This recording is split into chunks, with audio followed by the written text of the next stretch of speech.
Greetings, I'm Siddiq, and as you can see my topic, it is on Ulysses, a poem written by Alfred Tennyson. Not to sound generic, but this poem is a deep one and a multi-layered one and a complex one at best. So what I have with me is the script for the poem and not anything else. I don't have any personal notes on me, it's just the poem since it's longer. I was advised not to talk about this, but to provide context I did anyway. Okay, let's begin. So the first stanzas, I believe, focuses on monotony and ignorance. Why that is, let me read it and explain it to you. It little profits and that an idle king by the still hearth among these barren crags, matched with an aged wife, I meet and dole, unequal loss unto savage race, that hoard and sleep and feed and know not. So he feels that being a king is not enough. See, we as men and women even, we crave greater things in our life, but what can be more possibly greater than being a king? That does not sit well with Ulysses or Odysseus in Greek language. So he does not feel that being a king is enough. And he feels that he is giving out unequal laws, meaning he is not using his prudence to give out fair laws, which means he is not the patient man that he thought once was, but rather he is grown jaded as he gets older. And the contrast he feels, matched with an aged wife. So there is some level of grandeur here when he addresses himself. He feels that he is about time, let's say, because age does not apply to him. You will feel the same way as I go on. And he also feels that his subjects are beneath him. Why? Because they don't recognize him. See, even in today's standards, in today's time, men feel unrecognized. We don't feel value for what we provide in the society. Even women.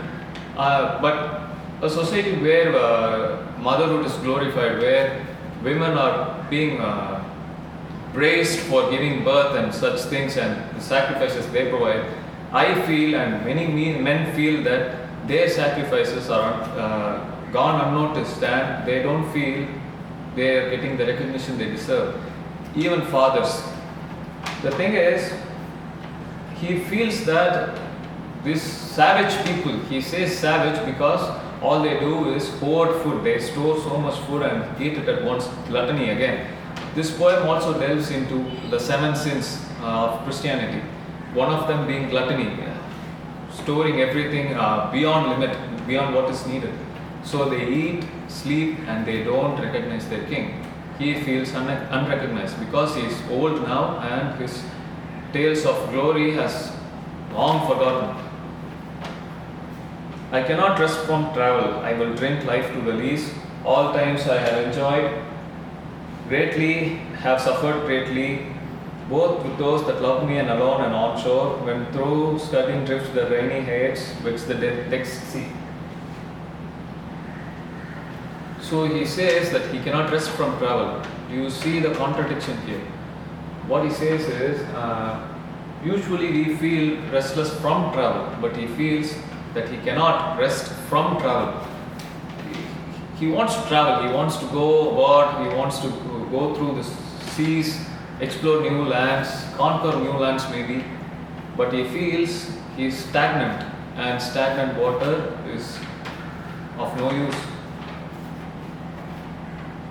And that's why he says, among the rough seas, that the great Hyads and whatever the seas he has traveled, he feels that he has become a name.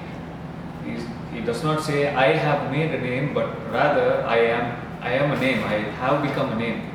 Meaning that he feels that Ulysses or Odysseus, whatever you prefer, Odysseus has become a name, like a brand of wit, of courage, and of honor.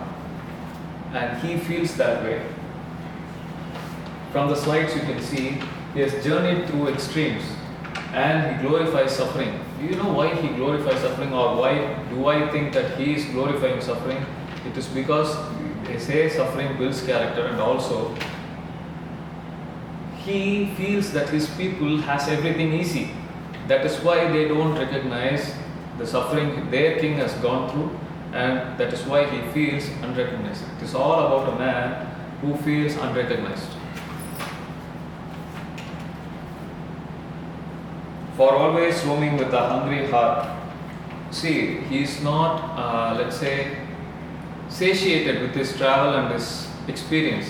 He feels that he has to conquer more lands, he wants to spread his name. In those days, preservation of feats or lore, even of history, was not as easy as it is today. They had stone hinges and they had to sculpt their way with rocks and those things. So it is, even with recorded books, many have lost, I think. Not I think, many have lost.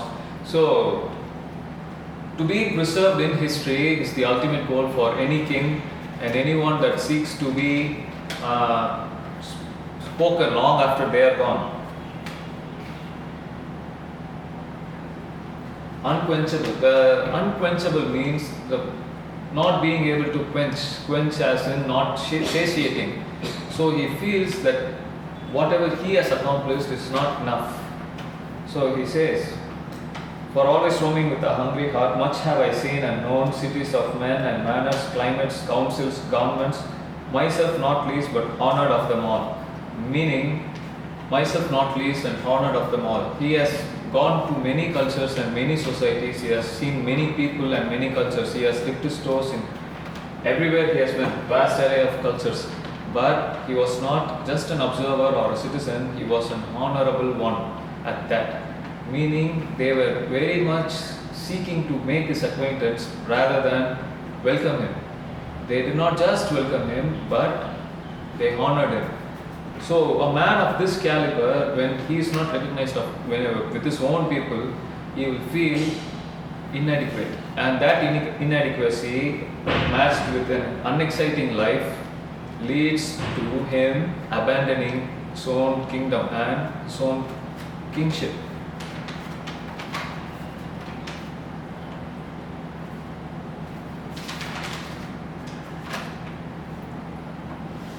Far on the ringing plains of windy Troy, and not to mention, if you remember the Battle of Troy where the fight for Helena took place, he was the one that suggested to present them the Trojan horse, meaning he outwitted a kingdom where even the castle walls were unpenetrable. So he is not only known for his brute force but rather also for his wit. So a man of this caliber again feels inadequate because he is not recognized. I am a part of all that I have met, yet all experiences is an arch where through gleams that untraveled world whose margin fades forever and forever when I move, how dull it is to pause to make an end. So see, when someone is in a perpetual state of succeeding and perpetual state of conquering, when they stop suddenly, they feel like they are missing out. The fear of missing out is so real on this one. Not only that, he says that I am a part of all that I have met. So he has, as I have mentioned here, he has been part of many cultures. Not only that, he has amassed a huge, a huge sea of knowledge, and within that comes some level of pride. Many intelligent men in history are boastful and even prideful. Even if you disagree, that's the truth. But more than that, he feels forgotten. And when someone with a sense of grandeur feels like they are forgotten from history, they will feel to reclaim what they once lost or what they think they have lost. So he wants the people to speak of him again, to speak of his adventure, to speak of his legacy, so to say, other than his son Telemachus. But here's the thing. So he feels that he has wandered alongside brave men and not women. Those days women did not go to war. He feels that he is acquainted with many of kings and many brave men, and he feels that he is a part of them. They say we carry a part of all of those we love and of all of those we admire, even our enemies. So he feels that when I am like this and I feel unrecognized, again, I know it's being repetitive, but still, when someone feels that way, or someone with a sense of grandeur and some level of narcissism, they will go to any lengths to prove them. At least it's not to prove to the world, but rather to prove to themselves. And he says, yet all experiences is an arch where through gleams untraveled world. It means even though experiences are an archway, a doorway, a portal to new world, new experiences, I have to go and try to see what's on the other side of the horizon. Those days travel was limited.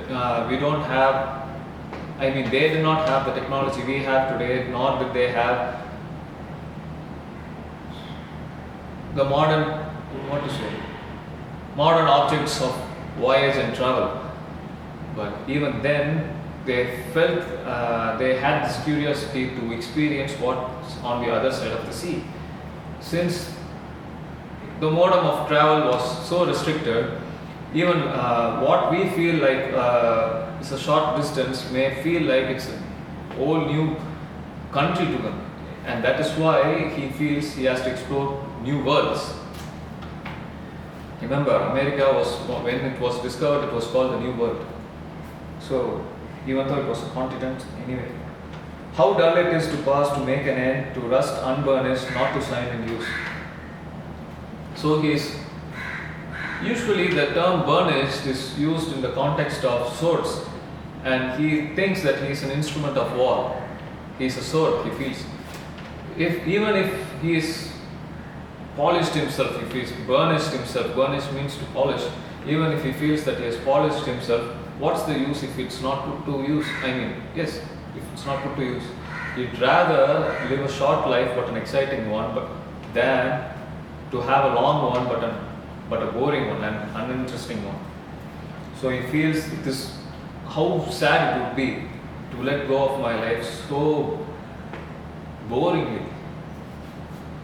As though to breathe were life piled on life were all too little. And I wanted to point out the juxtaposition. Juxtaposition means to show contrast between two opposing elements. Here, rust and shine. So he'd rather shine and die fast than to live a safe life and rust all the while he's doing it. Here he mocks the idea of simply existing as living. So as to breathe were life, he claims that breathing does not mean living. It can also mean survival, and survival is not all that good for a man who has a sense of grandeur. So he feels that I should be out there doing something, and that's the point of Ulysses. You will see that the last line of the poem. Little remains, but every heart is saved from that eternal silence, something more. He feels that even if multiple lives is given to him, like a cat, he feels that it's not enough to experience everything the world has to offer. And not only that, Ulysses feels that he's a man of God. There's a contradiction in this ideology, I'll get back to it later, but the thing is, he feels that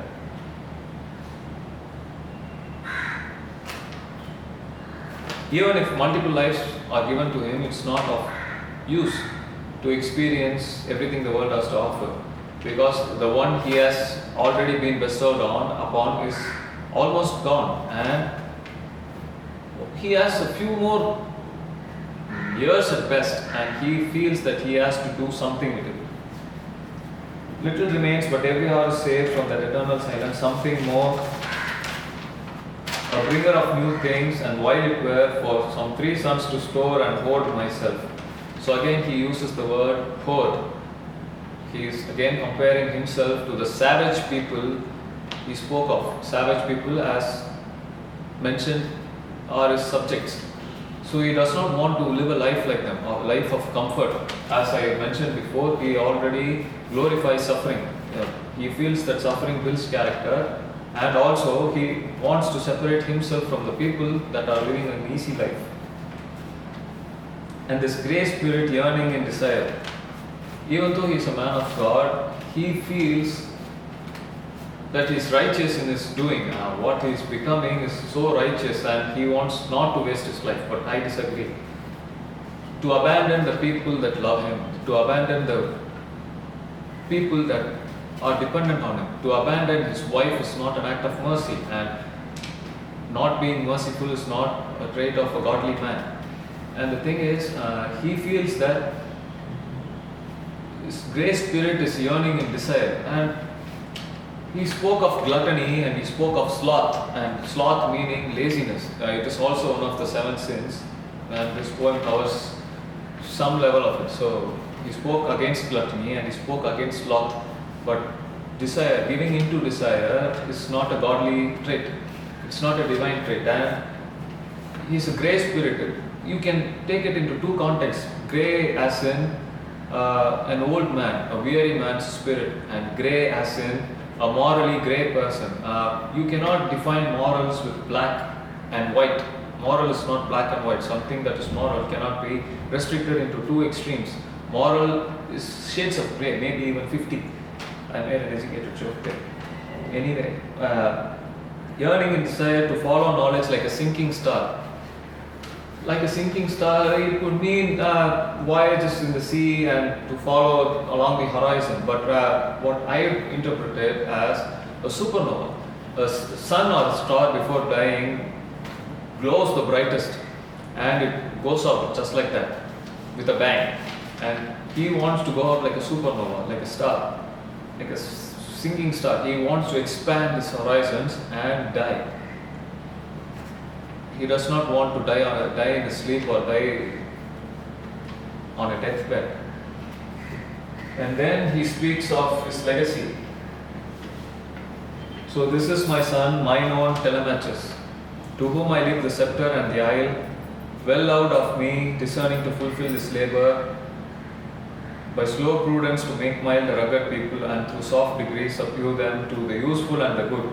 Most blameless is he, centered in the sphere of common duties, decent not to fail, in offices of tenderness and pay. Meet adoration to my household gods when I'm gone, he works his work, I mine. So introduces Telemachus, and he feels that his son is a worthy successor, not because that he is biased for his son and he is favoring him, but rather he has this slow prudence, meaning he is a patient and a wise man. He fills up the area where Odysseus or Ulysses failed. He failed to give out slow prudence, and his son succeeds there. And so he feels that he is a godly man to whom I can give up my scepter as in the staff beheld by kings, and also his crown. And he can also submit his people to Telemachus and lead, where he can subdue them. See, you cannot fight fire with fire. And so he feels Telemachus is the answer. Telemachus is the water to the fire that is not a little fire or even fire as in energetic people, but rather savage people. So he feels that Telemachus can civilize his own people, a thing where he failed. So he feels that he can succeed his father and take over as king, and where he'll be doing his work and Ulysses his own, meaning searching for knowledge and conquering new lands, perhaps. There lies the port, the vessel puffs her sail, there bloom the dark broad seas, my mariner souls that have toiled and wrought and thought with me, that ever with a frolic welcome took the thunder and the sunshine, and opposed free hearts, free foreheads, you and I are old. Old age hath yet his honor and his toil, death closes all, but something here the end. Some work of noble note may yet be done, not unbecoming men that strove with gods. The light begin to twinkle from the rocks, the long day wanes, the slow moon climbs, the deep moans around with many voices. Come my friends, it's not too late to seek a newer world. So here he speaks of camaraderie and companionship. Like-minded men can conquer a land. It is how people used to go to war those days. They had to form a brotherhood, and brotherhood is formed on similar or same ideals and ideologies. So these men, even though they are old, they are loyal to him and their ideas, and they are ready to set sail and experience travel and explore new lands. So they are ready to set sail, and he says that these souls, these great souls, have toiled with me. They have suffered with me, and I would like to suffer with them or cherish battle with them and go out to the Happy Isles with them. Happy Isles is essentially the place where martyrs go after their death, meaning heaven for warriors, or Valhalla in Norse mythology. So he says that he is very happy with the companionship he has, and he would rather die with them than to die a boring death with his wife and family. To sail beyond the sunset and the baths of all the western stars until I die. It may be that the gulls will wash us down. It may be we shall touch the Happy Isles and see the great Achilles, whom we knew. Though much is taken, much abides, and though we are not now the strength which in old days moved earth and heaven, that which we are one equal temper of heroic hearts made weak by time and fate, but strong in will.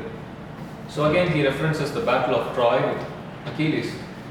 If you watch the movie Troy, you will find that Achilles, played by Brad Pitt, fought in the Battle of Troy as a Muslim. Troy was untouchable except for his heel, and he feels that he will join the Happy Isle with the great warrior whom he shared a battle with. So they are they are hoping to die in battle and go out with a bang again. And he feels that even though they are weakened by age and time caught up with them, but still their hearts of one equal temper, meaning they are all with the same ideology, and that they are still with the courageous hearts that they moved heaven and earth once a long lifetime ago. And he says, but strong in will to strive, to seek, to find, and not to yield. So these lines, to strive, to seek, and to find, and to not yield. To strive meaning, you know what to strive, to put in effort, to work hard, to find, to seek as in to search and to find answers, and not to yield, not to give up. So he does not want to give up to time, he does not want to give up to old age, he doesn't want to even give up to a boring life. He'd rather have an exciting life than a grandiose life. But here's the thing, even though it is written in an ancient time even if it's not written in ancient time, it is written about an ancient time, still it has multiple flaws within its ideology. Even in today's standards, we cannot abandon our family for personal glory or excitement. It is immoral. Though he says that they are men of God, but they are all abandoning their families and their responsibilities in search of personal glory, which in of itself is greedy and even selfish. So, what I'm trying to say is, this thing can still be applied to our own time, where we still follow or lead lives of monotony, where we have 9 to 5 jobs, where we have to sit in confined spaces in front of a screen, where we are supposedly, please, where we are, bored out of our mind. People say that we have to think of this city life as a concrete jungle, and that we have to navigate through it. Some people take the term concrete jungle too literally and party like wild animals, if you get my drift. So ultimately, it's a poem about a man struggling with his own morality and mortality. So he is struggling with time and also his desires and his responsibilities. He feels that outsourcing his responsibilities to his son is justifying him to get himself get going on a personal glory mission. So I feel that it is inapplicable to us per se, but still we have to we have to compare this with our type trait. And that concludes my presentation. I know I have messed up in the end, but anyway, thank you for listening.